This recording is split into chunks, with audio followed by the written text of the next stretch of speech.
Ladies, gentlemen, angels, demons, welcome back to this week's development diary. We'll be working, just covering, kind of going over everything that we've done during the week and kind of showing you all the updates this week. So let's get cracking.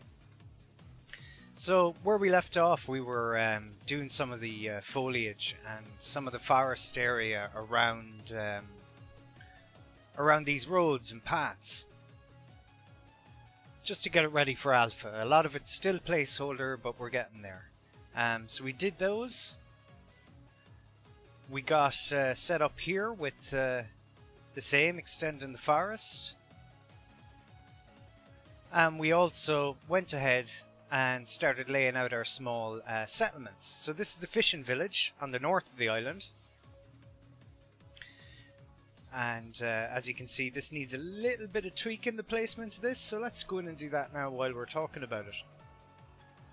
So yeah, the idea was to get the houses kind of, and rough settlements kind of in position where they needed to be.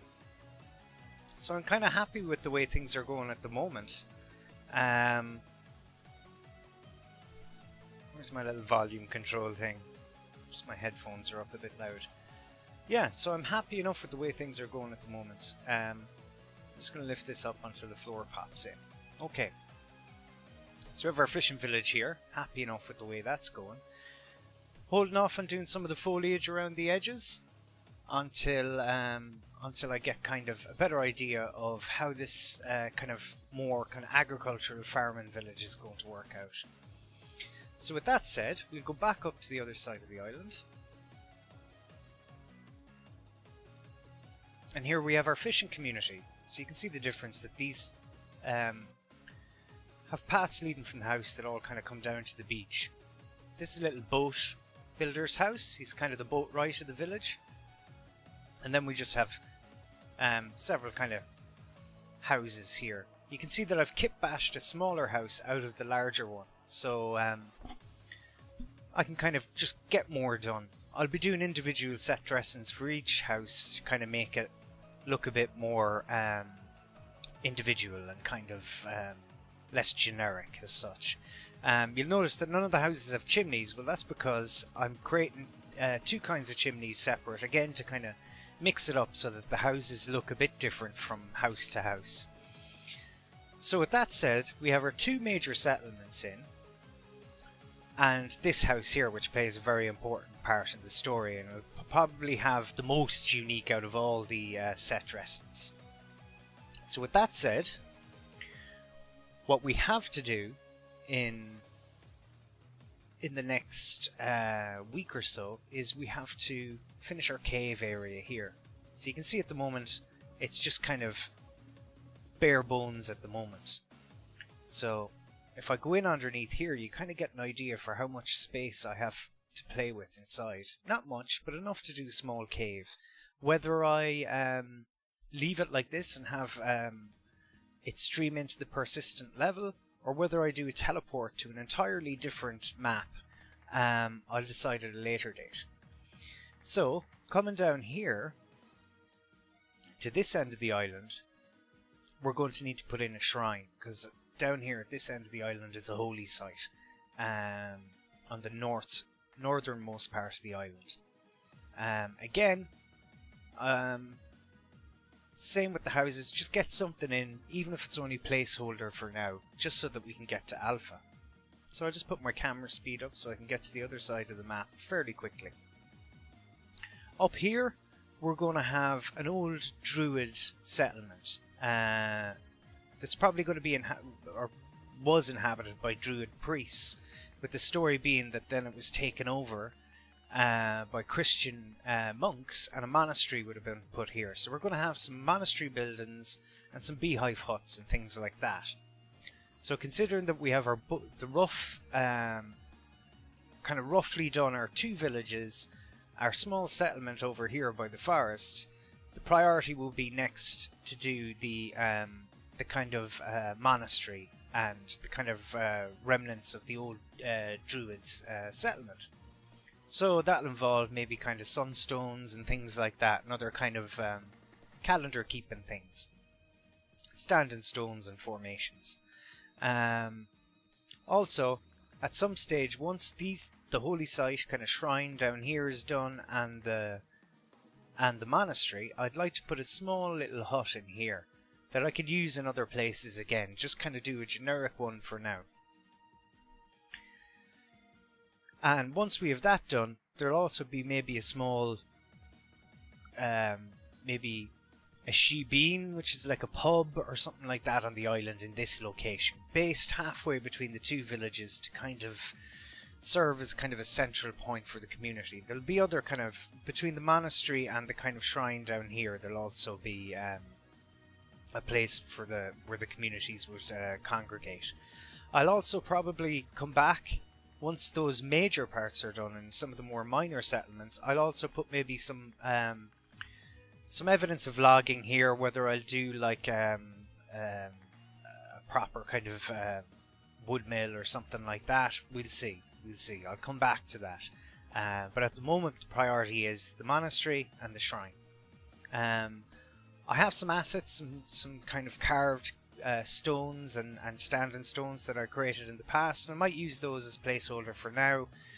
They're old, they're older assets. They're probably about 2 to 3 years old, so I'd probably have to update some of the textures samples on them, but that's quicker than making them from scratch, considering I did go to the trouble of sculpting most of them in my sculpting software a couple of years back. I'll also, once that's done, I'll also be doing a test over here of some of the kind of sculpting and rocks that I've already kind of started. I'm going to do one section, this place here with the cliff to start with, just to see how that goes. And once we know how that goes, we can kind of apply the same workflow and techniques to the rest of the cliffs here, these static meshes that you see kind of all the way along. And that should get us up to our pass alpha. After that, I'll be thinking about design pass, but in the near future, I'll be focusing on just getting everything in its kind of placeholder rudimentary form for now. We'll take a walk around here so you can get a better idea of this settlement. So there's still a bit of work to be done. I will have to create some kind of seaweed and kind of flotsam that will be along the beach and debris that's washed up. But for now, for the first start pass, that's not entirely necessary. You can even see right now there isn't really glass in the windows as such. Again, we'll be fixing that later on. It's done, it's just not done to where it needs to be to kind of marry in with the aesthetic that's already there and the kind of bar we've set ourselves visually there. Another thing that we'll be doing, and it's definitely on the to-do list, is to create static meshes that'll actually go in here to do the base of this lake here. Considering we are limited in our number of layers per component, I decided to do this entirely in content creation rather than in engine, to save ourselves some materials and to try and get the most bang for our buck out of the materials. For our pass 1, I'm going to stay with the painted roads and paths, but once we get to past our pass 1 and pass into alpha, I'll be replacing some of those assets with static meshes again that I can kind of run on splines around the place for our road surfaces. Another thing too is, even though the water's still looking a bit tropical, we're going to stick with that for now. Post alpha, we'll consider integrating the more Gessner style wave effects and flotation and stuff like that, because not for the demo but definitely in the future game we want to be kind of making inroads so that when it comes to traversing water and boats and things like that as a vehicle to get around between the different islands on the archipelago, then we kind of have that nailed down. So at the moment we'll go into maybe a more complex part of the map that has a lot of instances, a lot going on, and we'll just hit play from here. Oh. So we're going to check our memory. Our stream and texture pool is at about 4,000 megabytes, 4 gigs. So out of that 4 gigs, we're using 1,544 megabytes, which is kind of on target. Another thing to kind of keep in mind is that even though I have the texture streaming pool set to 4,000 megabytes, I in no way want to hit 4,000 megabytes. I'd like to keep as far under that as I can.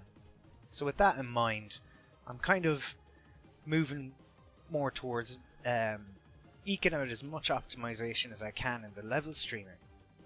As you can notice, both villages on the North Shore and the South Shore reside in their own levels.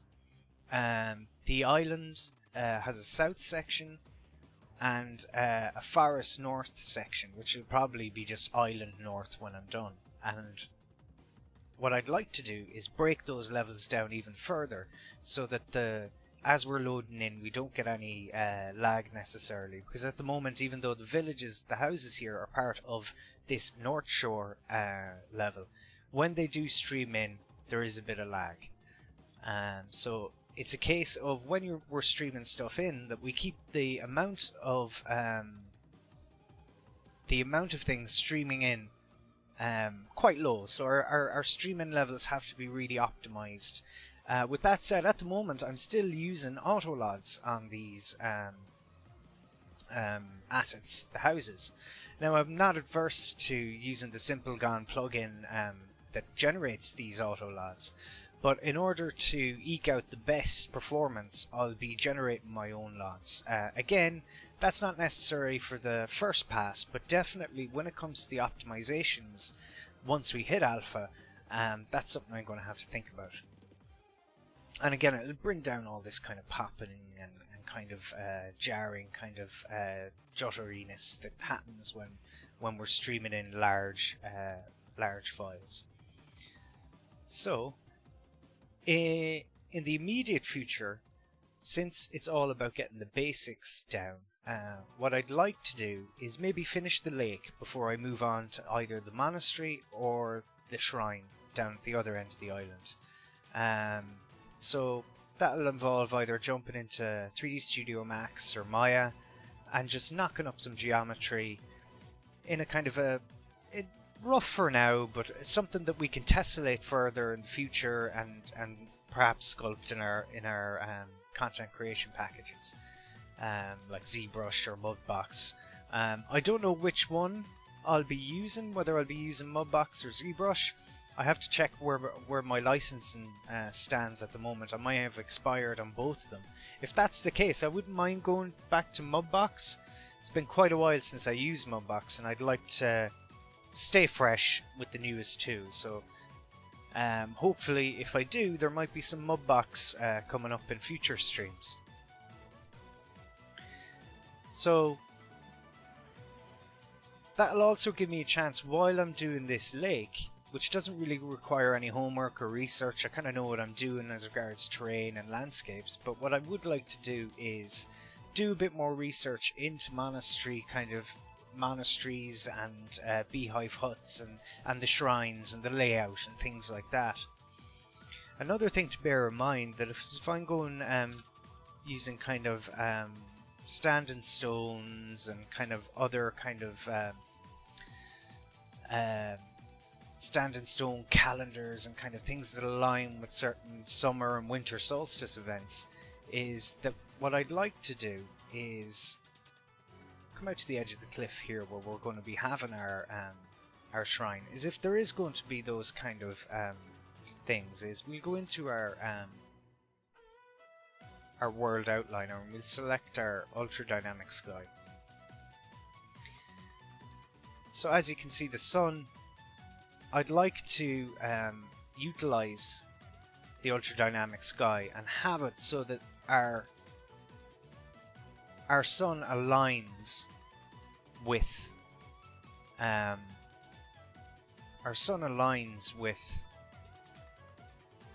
well, I think that needs to be set to 0.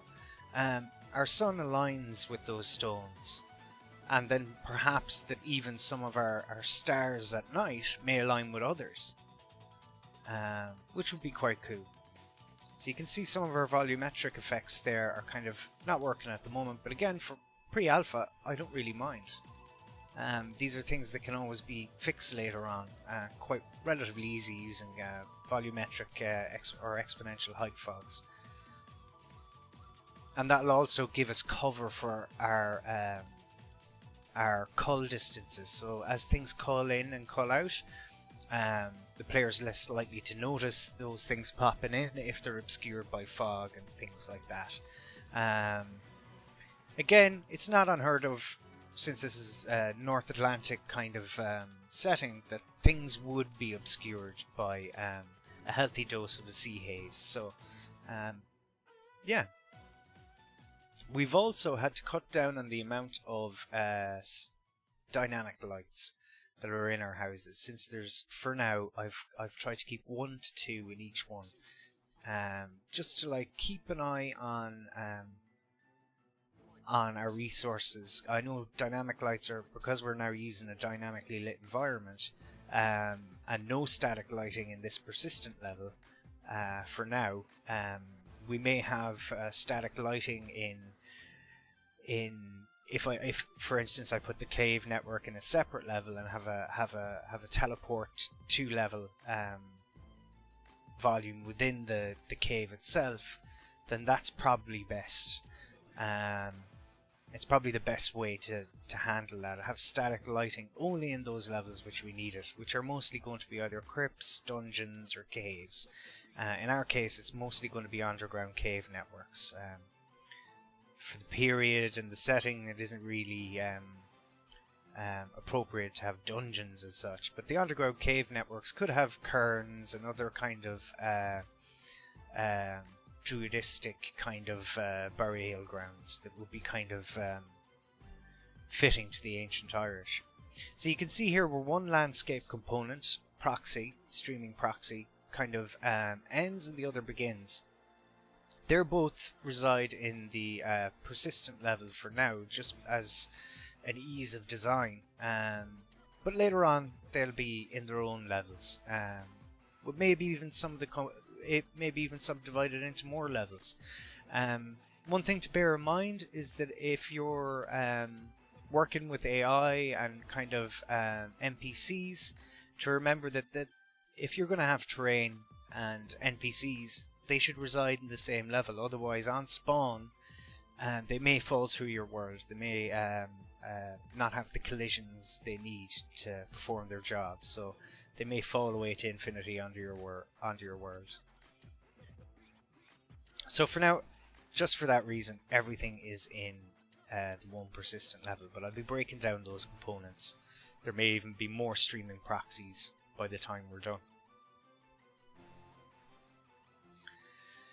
So hopefully on the next stream, I should have the lake finished, and you guys will be able to get a chance to see that. I'll also hopefully have a test sculpt done on the cliffs, and that'll give me a chance to kind of, whether I use Mudbox or ZBrush, doesn't really matter. They both achieve the same thing. I'd like to use Mudbox just because it's been a while since I used it, and it's no harm to refresh your memory with all the tools available on the market.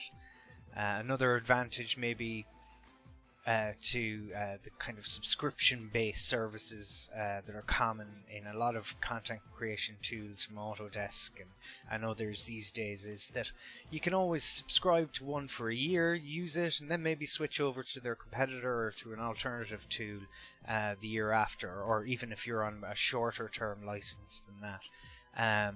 It's often a good way to go because it keeps you up, it keeps your skills with all the packages up to date.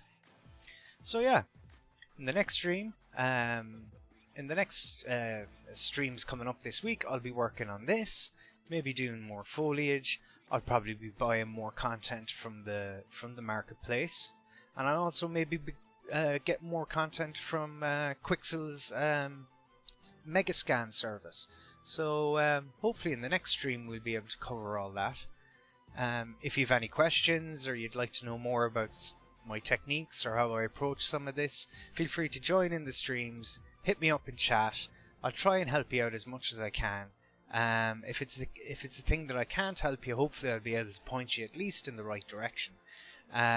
So thanks for tuning in, and I'll see you all again for a stream sometime soon.